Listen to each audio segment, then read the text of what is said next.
Hello and welcome to Internet Marketing Revealed.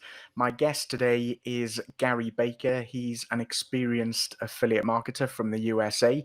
He's the brains and the face behind the 30-Minute Marketing YouTube channel, and he's also the co-host of the Affiliate Files podcast.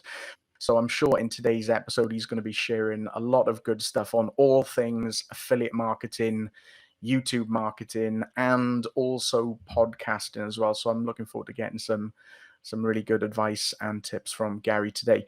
Plus, Garry and I also have our own little affiliate marketing story, which we're going to share a bit later on in the episode, where he promoted my program, my affiliate program, and made thousands of dollars in commissions for not doing, well, very much at all. So if you're slogging away at this whole affiliate marketing game and you're not getting the results that you think that your efforts deserve at the moment, then what we're going to share a bit later on is going to make you sick, and it'll probably keep you up tonight, but we'll get onto that a little bit later on. But first of all, Garry, welcome to the show. Thank you so much for joining me here today.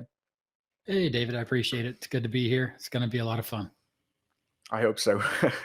So before we get into all of this affiliate marketing and YouTube marketing and podcasting, can you just tell me a little bit about yourself? Yeah, sure. So as far as coming online and actually doing marketing and affiliate marketing, I started in 2017. And prior to that, I spent 30 years in information technology, working various IT jobs for different companies in different places around the world. And pretty much in 2017, I was still doing that, doing IT, and I found out about affiliate marketing, and I figured, hey, if it's just as simple as pushing a button and make all this money, then I can do that, right? I push a button all day long to build the internet. Why can't I use the internet to make money doing affiliate marketing or doing marketing and sort of learning, how it all worked? So for me, coming online to make money as a marketer started in 2017.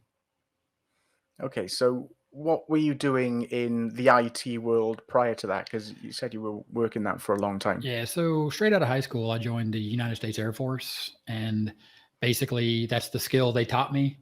And then I got out of the Air Force, and then I started doing networking. So around 1996 is when all that really started happening for me as far as IT, right? The internet that we know today didn't really exist, but computers and, basically using computers in offices and having offices interconnected were really big. So that's what I was doing. And then, of course, I was in the United States Air Force. So I got out and I became a defense contractor for the United States government, which then let me travel all around the world. Actually, that's the way I met my wife. Me and my wife met in Korea. She's from the Philippines. So we were both working in Korea. And it's like, it's just this weird thing. I had a skill. I learned a skill. I developed that skill. Just like what we do here in marketing, any type of marketing you do, any kind of business that you build, right? Except I was an employee. I built a skill for 30 years and then I kind of hit a wall. I was like, I'm an expert. I loved what I did for a long time, but then I just sort of became this thing that was just not exciting anymore. And the technology, as everyone knows, it's, this podcast or watching on a YouTube channel, technology moves fast, right? So you have to keep up with it. It's like anything. But I just got to the point where I'd spent 30 years doing it and I wanted a new challenge, and marketing was that challenge. And as soon as I made my first dollar online doing marketing, I was like, yep, this is it. Yeah. So it sounds like with IT, it's a different type of industry to marketing, whereas IT must be very kind of, I don't want to say boring as such, but it's step by step. Whereas marketing, there's a lot more freedom and you have a lot more creativity involved. So how did you find the transition from one to another? So, with everything you do, I mean, really, there's a science to it and then there's an art to it, right? There's both sides. So you have to understand the science behind it, and then you have to figure out the art of doing it at the same time, appreciating the science, and that you sort of have to follow the rules, right? to get it to work, to put the pieces in place. Just like in marketing, you can be as creative as you want, but you still need to collect leads and you need to follow up, and but you can do that in a bunch of different creative ways, right? So one of the big hurdles for me was coming out of IT was I like to twist and turn all the knobs on the technology. So for example, setting up a website for me was about the back end, right? It was about the processing power, the hosting, controlling the actual operating system and that type of stuff. Well, when I came over to marketing and I needed to set up a squeeze page, I needed to focus on a squeeze page, right? The art and science of getting the leads and attracting people and the headline and right, all those pieces, right? The science and the art of the marketing. But because I'd done it for 30 years, I was more worried about getting the right hosting, having control over my server, right? That kind of stuff, making sure that I had all the plugins and making sure they were secure. And that's important, but it's not really what makes me money today, right? I make my money doing marketing. I don't make my money setting up the infrastructure for the hosting and all that, which was my old job. Actually building the internet was my old job. Now in marketing, using the internet to find my audience is my job. Do you remember the point where you're 30 years into your IT career and you think to yourself, I've had enough, I'm burnt out and I need to do something else? Do you remember if there was a particular scenario or something like that where you came to that conclusion and you thought, I need to find something else? It was one of those things where everybody was like, yeah, you finally made it, right? You've got the job. You know what I mean? You work for the company. You know what I mean? Like, this is it. You're set. You got great benefits. You got a great job. You work for, a premier company. So of course, you know what happened, or you probably don't, but I'm going to tell you right before Christmas of that year, 2015, I want to say, I got laid off. Right. So there you go. Right. Living the dream, right? Working for the big company. You're set. You know what I mean? You don't need to worry, and then you get laid off. So at that point, I was living back here with my family. I have 2 boys and my wife. We live here in Arkansas next to my family. And this is where we wanted to stay. And at that point, I was like, well, now what do I do? Right. So I was back on the hunt. So I just sort of fell back into what I always done. And I contacted some friends and started up with the Department of Defense again as a contractor. And I wound back over in the Middle East. And it kind of sort of came to a head sort of then. I didn't know what I was going to do, except for I wanted to come back to Arkansas. And you can imagine, straight out of high school and doing something for 30 years, I didn't know how to do anything. I only know how to do one thing, right? So I needed to find a job in that career field. And of course, where I live in a small town is about an hour away from the capital of Arkansas. So the only place that's really any jobs is that 1 hour drive, right? So you're looking at 2 hours driving back and forth every day. And what happened is I was listening to a podcast. It was a historical podcast and sort of a historical political podcast. Talks about history and politics and sort of how they sort of intermingle, because that's something that always interests me. And this guy started talking about a side hustle he was doing, and it was affiliate marketing. I didn't know what that was. You know what I mean? I had this idea of advertising as being this big crazy thing that companies did, and I didn't really know that people like me and you know what I mean, could make money selling other people's products. So then he actually offered a bonus. In affiliate marketing, of course, and everyone probably is aware, but some people don't really get this concept. He offered a bonus. And his bonus was inside of his platform, where he had like an inner circle where, he holds these calls, and he would, hold these calls once a week or twice a month or whatever. And then you could study history and politics with him. You know what I mean? Because this is like a New York Times bestselling author. You know what I mean? He's a famous dude, right? So you're like, cool. That's, I'm super interested in this stuff. And if I get to hang out with him and all the other sort of history nerds for, I'm going to enjoy that. So he offered the bonus of his platform, of his course, for an affiliate marketing course, right? So like, you're trying to find the connection, right? That was the connection. I wanted his product, and this affiliate marketing sort of idea intrigued me because, he pitched the whole thing, passive income, do it from anywhere, right? And I was like, yeah, I could do that, right? I know about the internet. And so that's really kind of how it started. Yeah, so it's almost like you fell into the whole thing by accident, or it was a case of you being in I don't know, the right place at the right time, and the rest, as they say, is history. Yeah. Not not not to make a really terrible pun based on what you just Yeah. said, But but terrible pun, but it worked. so tell me a little bit about this first foray into affiliate marketing. Then once you'd signed up to that. Yeah. So, I didn't know anything about marketing. I signed up this course and I learned about ClickBank. And the instructor was teaching and he's like, okay, ClickBank. And then we held these live classes and he would like tell you about ClickBank. And then he started talking about marketing. And I just got this feeling that everybody, sort of knew more than I did, whether they did or not. I mean, I don't really know. Right. Because he would say certain words and say certain things. And then he mentioned this one guy named Eugene Schwartz. And Eugene Schwartz is a famous copywriter, right? And I was like, okay. And he gave away like he didn't give us the entire book, but he gave us like photocopies he had made a photocopy of the book, you could tell, right? And then he had made a PDF out of it.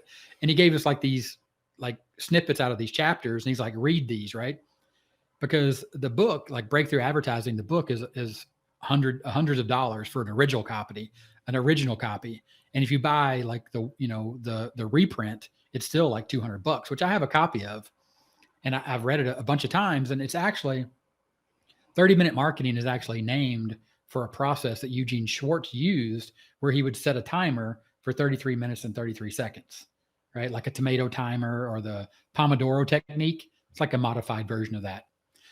And then I also learned that I could sell products for things that I didn't know anything about just by discovering what the problem was and then finding the solution, which the solution was given to me as a product.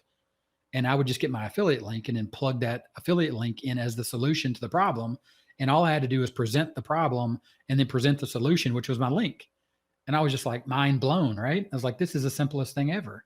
Of course, you learn a little bit later that it takes time and, you got to develop skills because even though you think you found the Holy Grail, there's other people out there doing it and doing it for the same products, right? So that's sort of how it started. Yeah, I totally agree with you about the whole problem and solution thing, because I suppose once you learn the fundamentals of online marketing and how affiliate marketing works, then in theory you're able to enter any niche, whether you're an expert in it or not, because as long as you've done a bit of research and you know the problems and the pain points that people are having, and I suppose you can do some keyword research and that sort of thing to determine that, but then you can just present the solution to them in the form of whatever product that you're promoting as an affiliate. It's really simple when you break it down like that, but yeah, it's genius. Well, I mean, even the idea and the concepts, I mean, the concepts of what we do in marketing. I know you're a Ben Settle fan, right? Yeah. So, the world of copywriting, direct response marketing, you know what I mean? Like original, putting a piece of mail, right, in the post and like having it go to somebody's house and them opening a letter, you know what I mean? And having that basically a sales page on like one piece of paper. I mean, it's mind blowing, how long ago it actually started, you know what I mean? And like where we are today being able to do it online. Yeah. I mean, what particular niche did you first start out with then once you went through this course? So I started in potty training or toilet training for kids. Yeah. So I found this ClickBank product and it's funny because I was talking to my wife and I was going through all these different niches, you know what I mean? Like I remember like Niche Hacks used to have this article and I think they probably still do. And it's like 1,000 niches, right? Like, and I was just like reading through this list and looking at all these niches and I was thinking, okay, problems to solve and all the different ways you could do it and how to create content. And I was coming up with all these ideas and angles, like I was being taught. And then I was talking to my wife and my wife was just like, I don't understand what you're talking about. And I was like, okay. So we actually had our youngest son. And of course, right, he was getting ready to go to be potty trained and toilet trained, whatever, diapers, that whole thing. So I just stumbled across this product as I was just searching through ClickBank, looking at gravity and all that kind of nonsense, right? Bestsellers and how much money you could make, you know what I mean? $100 a day type stuff. Looking at the dollars instead of thinking about the audience, which is actually the wrong way to do it, right? You should do it the opposite way. And I saw this product and I was like, huh. I was like, really? I was like, people buy this? You know what I mean? So I showed it to my wife and she's like, that's pretty cool. And we took a look at the product and we tried the product, and the product didn't work, but the product gave us so many ideas, right? Like different ways to think of how to do it, right? How to present this issue to this child that had this problem that he didn't know was a problem, right? Because he didn't care. Somebody took care of his issue, right? So, but then the focus was really like on the parents, right? Like, what are the problems that parents have? You know what I mean? Like, what's the thing that they need to solve? You know what I mean? They don't really need their kid to go to the bathroom. They need their kid to be able to go to daycare, to go to kindergarten, start school, right? This kind of stuff. And that's when it sort of clicked for me, because my wife was like, this makes sense. I can understand this problem and I understand the solutions for this problem. And that's when it clicked for me. I was like, boom, that's what it means to really know what your audience, or where your audience is at, right? How to enter that conversation in their head. These are the problems. So I was the avatar. My wife was the avatar, right? And it sort of gave me that it made it real for me, I guess is what I'm trying to say. Were there profits in potty training for you there, and dollars in diapers and all that kind of thing? How did you get on with that? So yeah, for sure. So what I was doing is I was setting up quizzes, which are basically a lead magnet, right? Which all the answers led to the same solution, right? Even though, the quiz was always different and it was randomized and it had different questions, kind of like a pick your own adventure type thing, right? Where people would answer questions and then I'd present different questions, and it always led them back to the problem, which was you need to get your kid potty trained in as fast as possible. So after getting that piece set up, of course, I needed traffic. So then we learned how to do Facebook ads. And I started running Facebook ads and it started working, right? And the money started coming in. And this is where the idea of it being a real business kicked in, and it kicked in for me, right? Because I was running ads, spending my own money, and then I started making money. And then I was like, great, this is perfect. But then, right? And this is one of the things that I will say about the training that they didn't really talk about, was the business side of it, right? Like the realistic issue of people buy products and people return products. And on ClickBank, they have like 60, 90 days or something where they can just get a refund, right? Well, so as soon as you start running ads and you're paying for those ads and you start making money, you're like, oh, now I can increase my ad spend, which makes sense, right? But you also have to calculate in that very important metric that you need to be paying attention to, which is the refund percentage. So that's sort of how it kicked off. Traffic was Facebook ads to a simple quiz that was hosted on a blog. And that blog was content that I curated. So basically I was just summarizing the web to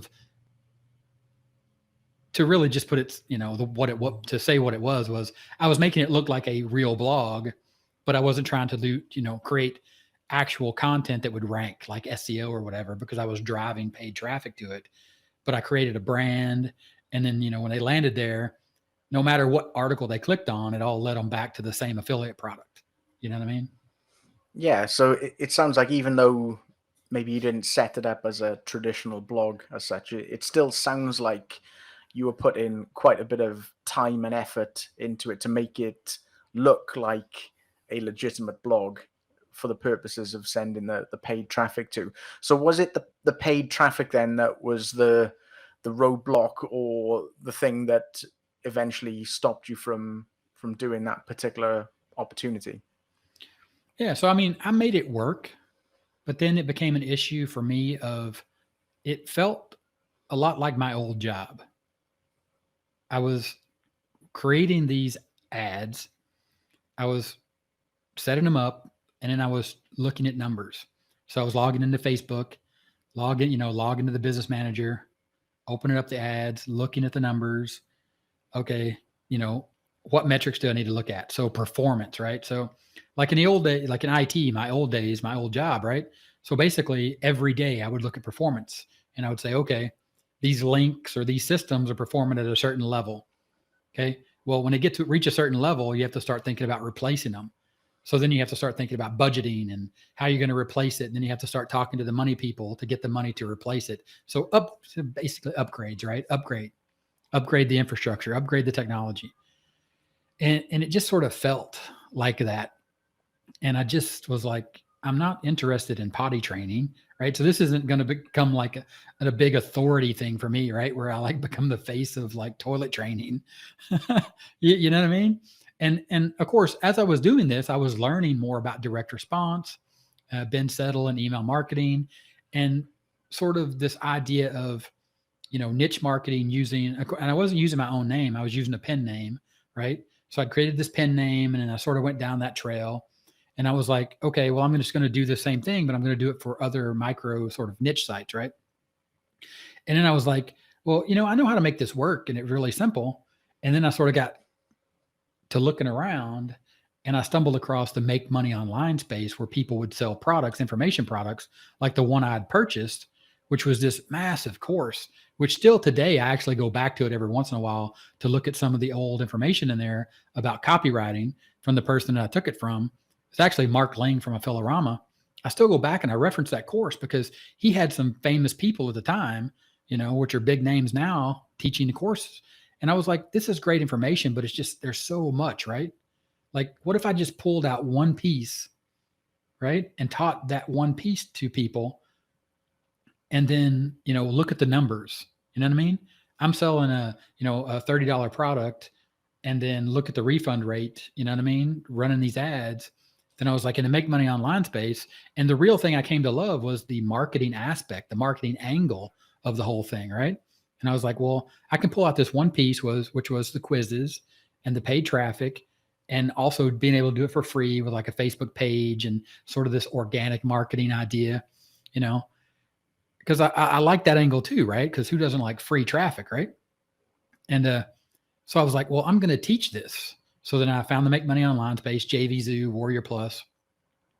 And I looked at a lot of their products and I was like, but I want it to be real, right? I want it to be results based. Like, I want somebody to open my product, go through the product, and know that they're going to get the result that I promised them on the sales page. So that's when I created 30-minute marketing based upon Eugene Schwartz and his 33 minutes and 33 seconds timer, and this whole idea of direct response, and just this concept of selling people information products, sort of to teach them how to do marketing. You know what I mean? Because I was like, I'm not an expert at all of marketing, but I want to be someday. So this is the way I start to do that. And then that's sort of what led me to where I am today. Yeah. So what was your experience then of selling your first information product? It was actually great. The biggest hurdle for me was recruiting JVs or affiliates, because I was unknown, right? So I actually had hired a coach, and he was my top affiliate, but by paying him and having his name and him showing me, how to actually set up the JV side of the house, because a lot of people don't get that too. And I mean, this is sort of going down a rabbit hole, but marketing your own product to affiliates is a completely different problem than what your product solves, right? So you have to learn both aspects, and you sort of have to understand that you're creating a product and that product solves a certain problem, but your product, when you go looking for affiliates for your product, you're solving a completely different problem for a completely different audience, So that was my biggest hurdle. But I actually found I had the guy that I paid to help me. He promoted it, and then I found 2 or 3 other affiliates that liked it and gave me a chance. And so I sold a little over 100, or right at 100 copies of the product of my first launch, which was, for me, was fantastic. Basically I just created money out of thin air. Yeah, I mean, for a first-time seller who doesn't really have any reputation or that many contacts in the industry, to sell any copies at all, especially in a crowded marketplace like the Make Money Online niche, is really, really good, actually. Yeah, so I'm delighted that you had a positive experience with that. So after you kind of started on this product creation side of things, what did you do next, or what led you then down the path of getting into YouTube and video marketing? Okay. So when I launched my product, I created a Facebook group to bring all the people that bought my product into my Facebook group. And the idea, or my thought was, everyone will come in there and they'll start asking me questions about this, and we'll start doing it together, and they'll start making money. And then I can create new products that sort of, delve into like how to do more advanced things, because The idea was I teach them what I know, and then I learn more, and then I teach them more stuff, right? I mean, it seemed logical to me. But out of the 100 people that bought the product, a very, very small percentage ever even logged in, because I had a piece of software that would show me who logged in, right? Like who accessed the product. I mean, maybe 12 people out of the 100 actually accessed the product. And then maybe another 8 people joined the Facebook group, right? And then I was like, again, reality set in, right? This is all the things that you don't know, that no one really tells you. You know, people don't really share that kind of stuff because they don't want you to know how disappointed you're going to be when you make this money and then nobody shows up, right? Everything about the business, about internet marketing and marketing sort of just hit me. And then I was like, well, I had a YouTube channel because I created 30-minute marketing and the whole brand, 30minutemarketing.net, around the Eugene Schwartz thing, which I thought was super clever, which I thought everybody would think was super clever, which I thought everybody would get, right? And I came up with this tagline, which I still use today because I like it. It's not about faster, it's about focus, because it's not about doing things faster. It's not about just doing it all in 30 minutes. It's about using 30 minutes when you have it and using the time wisely and being focused on the activity that needs to get done, right? And then rinse and repeat and then do that again and again and again. So that's what I was preaching, but I found myself just expanding. And I started my YouTube channel and I would talk about Facebook ads one day. Then I would talk about ClickFunnels another day. Then I would talk about solo ads another day. Then I would try to just sell some random product that I thought would make me a lot of money. Again, not worried about my audience and helping them, but thinking about how much money I could make, right? So my YouTube channel just sort of became this disjointed sort of whatever I wanted to talk about, but not me going and finding an audience, which again, going back to your avatar, my audience was me, 2 years ago, 3 years ago. You know what I mean? When I didn't know anything and I needed someone to just show me one simple thing to make money online. Yeah, I think that's the problem that a lot of people fall into when they get into internet marketing, is that they just try to be all things to all people and just try to, I suppose, throw mud against the wall, see what sticks, see if you can make any sales. But it's always short-term thinking, and it's never going to really last. And if you go down that path, then you're never really going to establish any real long-lasting credibility or authority in the industry. So how did you then, I suppose, get that focus onto your channel rather than you just trying to market everything to everybody? So I'd had my success and then I was on my YouTube channel, and then I started just trying to sell everything, like I said, for the money. And then I stumbled across this guy, and this is how the connection between me and you comes up, right? That you talked about at the beginning of the show. I found this guy named Philip Barman, and his product was taking action online. And his whole thing was, look, you got to be realistic. You got to understand, you got to think long term. You're building a real business. Your focus has to be on your audience. And I was like, yeah, whatever. Yeah, we know this, right? Whatever. Like, I'm looking to make money. And then I watched this stuff again, and I watched this stuff again. And then I actually bought his product because I was buying anything and everything. And then he had a webinar, and his webinar, the pitch was, come to the webinar, and I'm going to show you a simple traffic blueprint, right? The simplest way that you just don't even realize to get traffic. And it works in any niche. And the whole thing, you don't have to show your face, right? All you have to do is make, and he didn't actually say it, I don't think, but he was talking about YouTube, and we showed up to the webinar, and he pitched this crazy idea of having a coaching group where we all came together and we just all sort of tackled the same niche, and we would build our YouTube channels based upon that. And he was looking for people that didn't have a YouTube channel or didn't have a brand.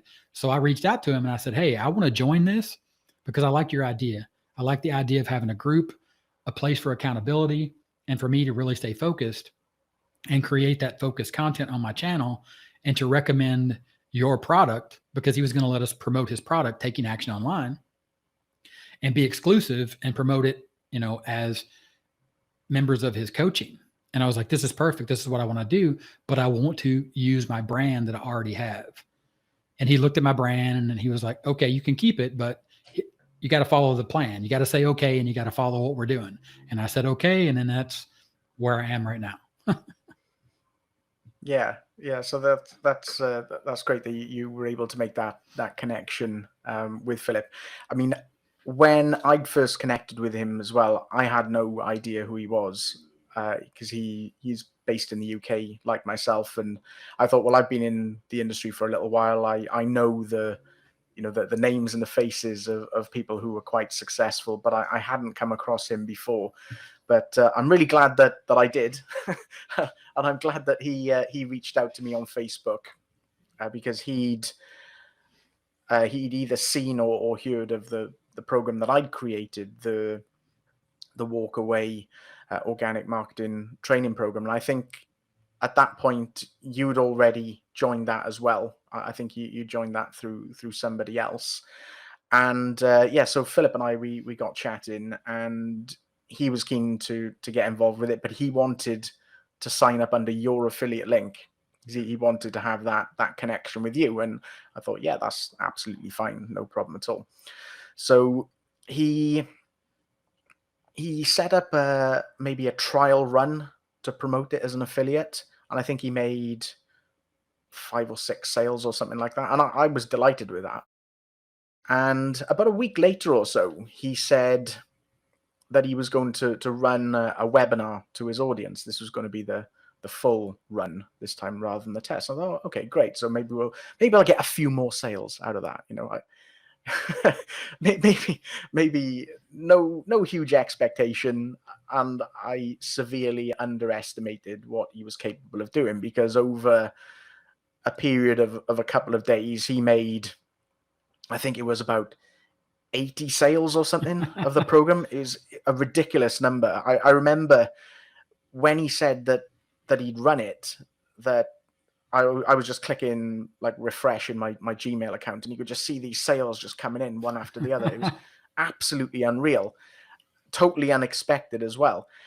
And so Philip, as the affiliate, made quite a lot of money from that, but so did you Yep. as his referring affiliate, because the program paid out on 2 levels, and I think over a period of 2 days, I think you got almost $3,000, which is absolutely outrageous Pretty good, right? for doing literally nothing at all other than being Philip's referring affiliate.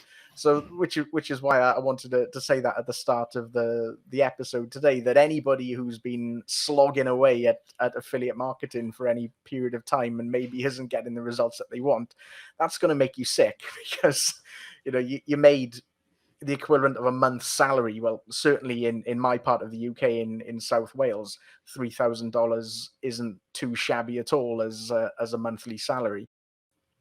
Once you'd got involved with Philip there, I mean, what were the immediate changes that you made to your YouTube channel?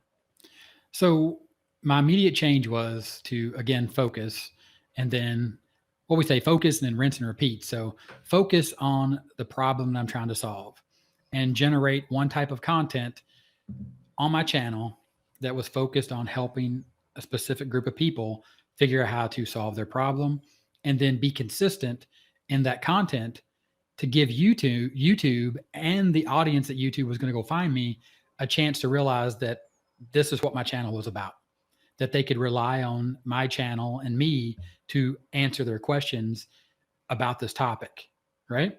So that's what I did. So what Philip did in this when it first started, right? We all came together and we were like, okay, we're going to promote this idea of affiliate marketing, and we're going to teach people how to do it, but we're going to start with simple tutorials. Not a big pitch in the front, not a big pitch in the middle, not a big thing at the end, right? It was just, here's the content. So that's when I sort of realized that the power that YouTube had to find an audience. If you create helpful content, YouTube will go find that audience for you. And then once you have that audience, then you can take that audience in different directions, right? Within reason, sort of where you want to take them, or not where you want to take them, but where they need to go, even if they don't know it or not. Yeah. So with creating the videos on YouTube and being in a position then when YouTube is, I suppose, ranking your videos higher up in their search results? Because I guess YouTube is effectively a video search engine. I mean, what would you say makes for a good video, or a video that has the ability to be ranked prominently so people can actually find it, and all your hard work actually gets watched? Yeah, well, so there's different algorithms inside of YouTube. To sort of make that simplistic, right? When you're talking about search, it starts with your title, right? So you have a good title. After the title is your thumbnail, because the title is going to rank you when somebody types into the search engine how to make $100 a day. Then your thumbnail has to be compelling, right? It's got to be like a mini billboard, right? So if you're driving down the road and you see a sign, if it catches your attention while you're driving, they did something right, right? It's the same thing on YouTube. When you're scrolling, right, you want them to click. But if you're going back and talking specifically about search, when you type it into search, yeah, you want it to get to the top, but people will look at the top. And if you make it there, that's great. But you definitely want to be even in the top 3 or top 5. You want to be the one that wins the click. Because if you win the click, then you are on to the next stage, which is hooking them into watching as much of the video as possible, right? And then after that, after you get them to watch as much as the video that you can get them to watch, then you just want to keep them on YouTube. Now, it's better if they stay on your channel, better for you, but in reality, YouTube doesn't care as long as they stay on YouTube, right? So even if they click on another video and keep watching, you still get credit for that, right? I'll say credit, quote unquote, right? So that's it. I mean, it's really that simple. It's just a simple process of thinking about, okay, I'm trying to rank this video for search, coming up with a search title that has, we'll just say search volume, right? That people are searching for, and then having a good thumbnail that wins the click. And then your video, which is the content. So say like you're writing a blog post, satisfies that searcher's intent from the moment they typed in what they're searching for, from the time they clicked, and then get them to watch as long as they can and solve their problem. That's it. Yeah, so it sounds like there are quite a lot of layers involved in the whole process there, and it's not just as simple as just uploading a video and just getting tons of views and then making loads of money on the partner program there. I mean, do you have, or have you found like a sweet spot or anything like that on the length of the videos that you're uploading, or do they all vary? They absolutely vary depending on the topic.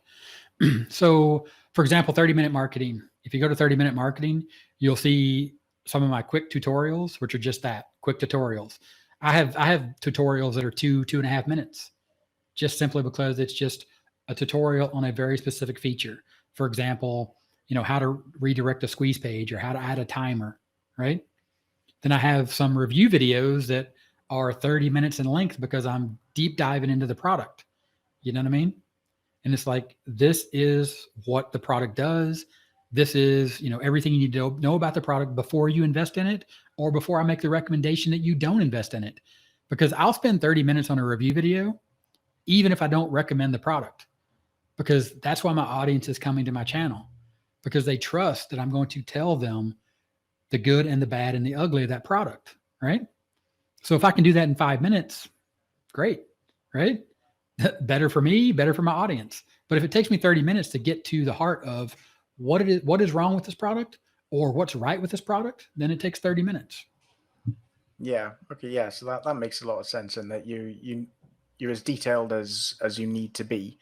I've seen your channel as well, and I've seen that that you do post these reviews quite regularly as well. So how many videos would you say you're producing on a weekly basis at the moment? Just for 30-minute marketing, because I have other YouTube channel. I have one other YouTube channel and a podcast. It depends because of the review, the nature of the reviews.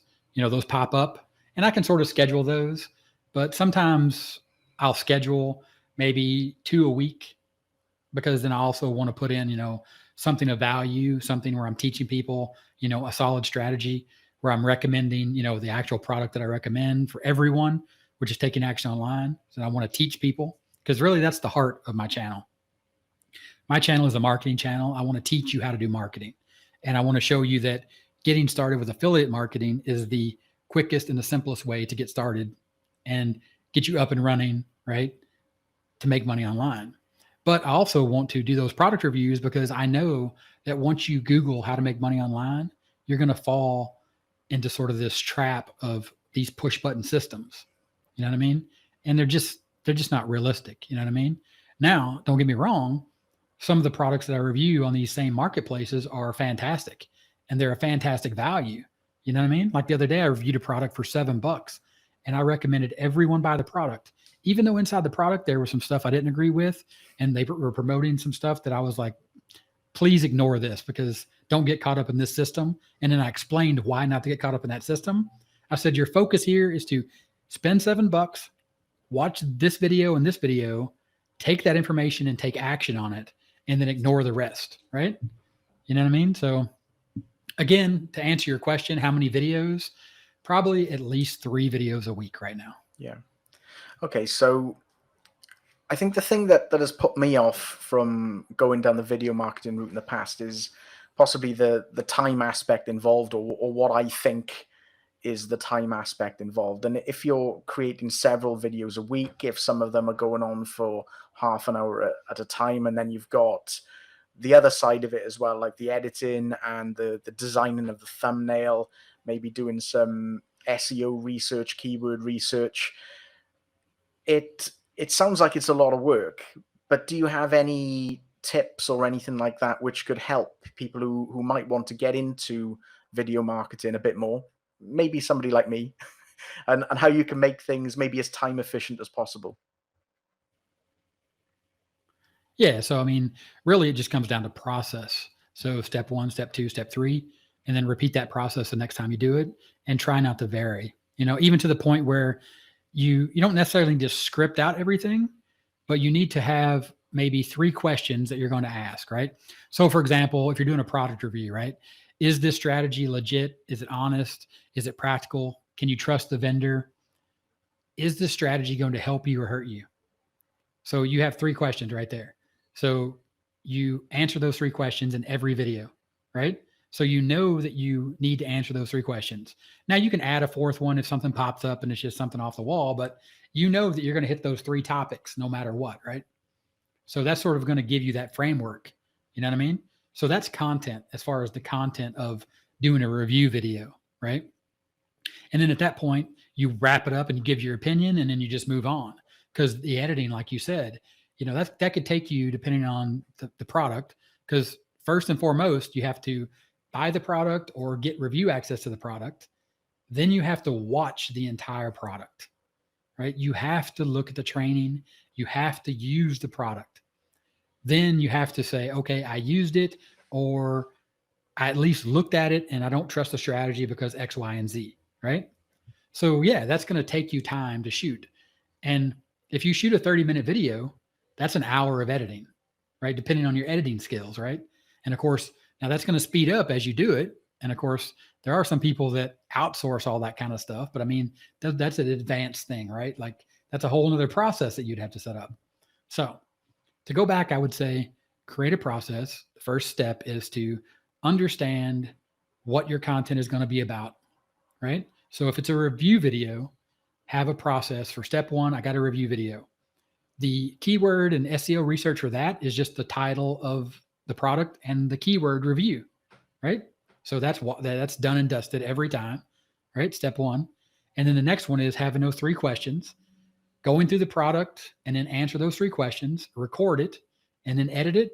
And then as far as your thumbnail, again, it goes back to the same thing. You have a template, you have a process, you create a template, and you say, for all my review videos, I'm going to use this one template, and I'm just going to use the same title and just, again, change out the product, right?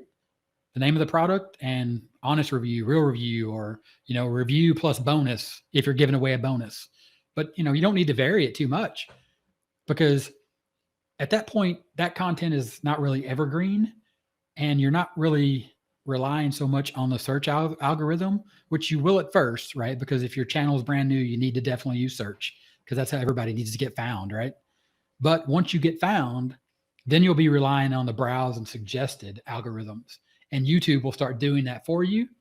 And then if you're using that same consistent thumbnail for that same type of video, your audience is going to see that and they're going to click on it every time because now they like you, they know you, they trust you, right? That same old, cliche marketing angle, right? And that's it. That's the process. Yeah, that's some excellent tips there. Yeah, thank you for going into so much detail with that. So I think for somebody like me then who's going to get into this, it's going to be about setting up some templates and that sort of thing. So I'm not having to do things from scratch every single time and trying to think up what to do for each piece of content that I create. Yeah, so that's some really good advice there. But I mean, if that wasn't all enough for you, doing all of these videos, you also got into podcasting fairly recently as well. Can you just tell us briefly how all that came about? Yeah. So going back to Philip Barman and his Taking Action Online, I'm inside of a community and it's called Taking Action Online. And inside the community, there's other people in the community.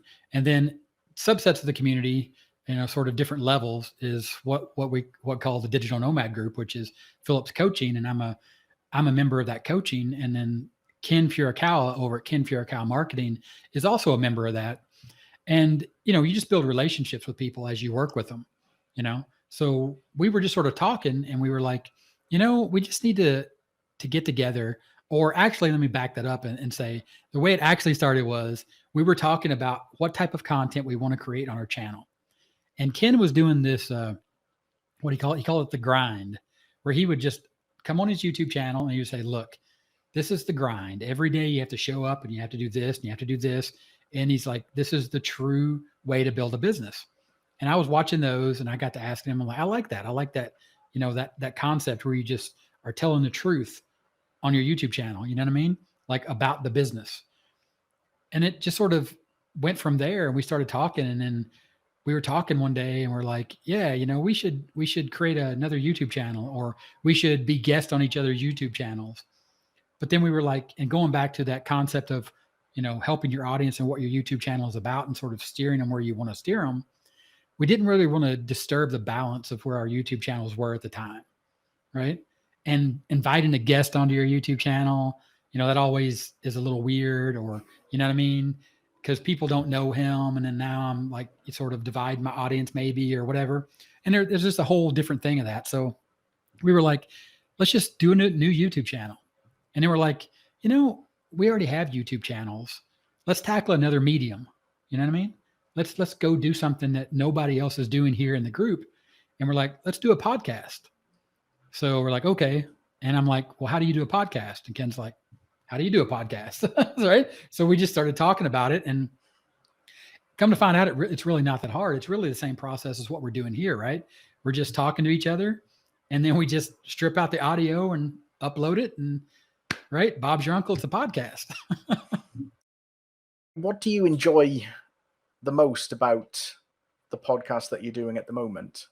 So that was one of the big hurdles that we thought, or that we had on our channels, going back to that concept of creating the content and just telling the truth about how to make money online, which the affiliate files, that's the name of the podcast, the affiliate files, the truth about making money online. So the big hurdle that we had was just being consistent, which no matter where you create content, whether you're following the Walker Way and you're generating content on Facebook, or you're doing a YouTube channel like I have, or you're doing a podcast or this interview series, you have to create content and be consistent about it. And when you're doing that by yourself, it just becomes this thing where it's just on your shoulders, right? Like you're just like, oh, what am I going to talk about today? And if you do a podcast, right, and you do it by yourself, you're literally just staring at your microphone every day going, yep, I'm just talking to my microphone, right? So having Ken, right, and this is the thing I like most about it, is me and Ken, we meet up every Friday, like clockwork, right? Every Friday afternoon, we meet up and we talk. We have our pre-podcast and then we have our podcast. And then after the podcast, we usually keep talking, right, about personal stuff, about business, whatever, right? We've actually become really good friends through this process, right? We're business partners and we've actually become friends, even though he's in California and I'm in Arkansas. And if you've never been to the US, well, that's a long way from here. That's about a 3-day drive, right? But we talk every Friday and we just talk about problems that we have and things that we're doing, running our own business. And when we're doing the podcast, just like this interview, we're getting better and better at knowing each other's cues and the little quirky things that we do. And we have these little insider jokes. And, it helps our audience because our audience truly knows and feels, and we're honest about the fact that we're just having a conversation and we're letting them listen into that conversation. This is a real conversation, the same thing that we talk about, even when the camera's not rolling, right? Even when we're not recording. And this is the beauty of that podcast and where it can take us, right? Is taking that podcast on the road to events, and setting up at that event and being like, the affiliate files with Garry and Ken are on the road, right? And like you're doing here, like doing interviews. We've talked about that, right? Like we're going to have people, we're going to invite you to come on our podcast. I hope so. You know what I mean? Yeah. And it opens up so many doors because it does allow you to just do and create content that people can listen to anytime. And it sort of just goes in that archive. And when you're in somebody's ear, you know what I mean? How close can you get to them than being in their ear? You know what I mean? If they're going on a walk, if they're on a treadmill, whatever, right? Yeah. It's fantastic. Yeah. I think what you said there is really powerful as well. The part where you talk about yourself and Ken, you're just having a regular conversation. The only thing that's maybe different to just having a normal conversation is that you've got some mics set up and you're recording it. But how intimate is that for a potential listener? Because they're going to feel like they're kind of invited into hearing a private conversation between two friends, two business partners. I think that's really powerful. I think that's possibly why podcasting has got so popular at the moment, because it's allowing people to get to know you on a more personal and a more deeper level rather than just maybe watching you doing a Facebook Live or reading a blog post. This is like the next level to that. Yeah, I mean it's the old days of tuning into a radio program or a TV show. You know what I mean? Like you love that channel. You probably know who Joe Rogan is, right? I mean, he's an enormous podcaster, and he just does like what you're doing. He just interviews people. You know what I mean? But people have come to know and understand what he's about, and that's the kind of things we talk about in the podcast. Just the fact that we're real, we're doing this, we're showing up every day. Same thing we talk about every day, whether we're talking, via chat or we're having a Zoom call. And we just want to let people know that this is the truth about making money online. It's a job. You have to show up. You have to learn. Like I said at the beginning of this conversation, you have to learn and understand it's both a science and an art, and you have to learn how to put those together, and you just have to go for it. You know what I mean? And you never know what's going to come out of it. And I'll even give you a little insider thing right now that me and Ken are working on merch, right? We're looking at merchandise, like to put our faces and just the stupid little things we say on the podcast. You know what I mean? That people are starting to catch on to, you know what I mean? And that people comment and other people that we know outside of the podcast or outside of the community, they bring up and they're like, the Garry and Ken show or whatever. And Ken has this ridiculous nickname for me he calls me the professor. Yeah, I think the opportunities really are endless if you've got a hardcore base of raving fans who will tune into every episode, and they'll literally hang on to your every word. So I think there's huge potential there, and I do wish you the very best of luck with not only the videos but also the podcast as well. And I can't wait to be invited on as a guest as well. So I look forward to that. But I mean, just before we wrap this up, what are your plans for the next, 12 or 24 months or so? So for me, I actually have a YouTube coaching course that I've ran one session. It's called the Tube Channel Club. So like all the stuff that I was talking about, the algorithms and like the consistency and the step-by-step processes. So what I do is I bring people together for 6 weeks that just want to be in a club and be a member of a group of people that are learning how to use YouTube. So what I mean by learning how to use YouTube is how to give YouTube what they want so you can get what you want, which is traffic, leads, and sales, right? So basically how to just feed YouTube, feed the algorithm, give it what it wants, and let YouTube do its work, and then you reap the rewards of that. And that's a 6-week intensive. And basically we come together and we meet live every week for 6 weeks. And of course, I have a Facebook group and all that kind of stuff where people can share their channel, share their thumbnails. People can watch their videos and say, hey, that's pretty good. Or maybe you could do this, maybe you could do that. So a little bit of peer review in there, you know what I mean? Because everybody, no matter where you are in your journey, anybody can watch my videos and be like, oh man, you have a successful YouTube channel. Yeah, but anybody can watch my video and give me feedback. You know what I mean? As long as it's constructive, as long as constructive criticism, I'm open to that. You know what I mean? Because everybody has room for improvement, So while I'm leading the conversation, you know what I mean? I'm not dominant over where the conversation needs to go to make sure that in that 6 weeks, everybody gets the most out of being a member of the Tube Channel Club. Yeah, that sounds like it could be really helpful. I'll put a link to that in the show notes as well. So if anybody's interested in that, they can get easy access to that. But Yeah. aside from that, where else would be the easiest place for people to come and find you and find out more about you? And I also believe you've got a free gift for the listeners as well. So if you want to give some info about that. Yep. So the easiest place to find me and to get the free gift at the same time is just to go to 30minutemarketing.net. That's 30minutemarketing.net. There'll be a squeeze page there that talks about getting started with affiliate marketing, simple steps.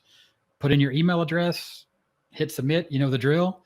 You'll get sent to another page, and I'll explain to you exactly what's going to happen step by step and how you can get access to the Taking Action Online 12-step action plan, where you can start building your own online business, and you can do it all for free with that training. Now, of course, you got to pay for the pieces you need to pay for to build your business, but the training is free. Okay, excellent. And again, I'll put the links to that in the show notes as well. Yeah, no problem at all. I think we'll wrap that up there. Thank you so much, Garry, for joining me on the episode today. You've shared so many great tips and insights and all of that sort of good stuff as well on affiliate marketing, YouTube and podcasting as well. So I've got loads out of this episode, and I'm sure our listeners will, have got a lot out of that too. So thank you very much for that. And I'll no doubt speak to you soon, hopefully before I get invited onto your podcast as well. For sure. I appreciate it, David. Okay, thanks a lot. Please visit internetmarketingreveal.com and davidwalker.net for more free content. If you need a domain name for your business, visit domainsreveal.com, where you'll find more than 1,000 premium domains. And finally, please rate and review this podcast. Thank you again for listening, and I'll see you on the next episode.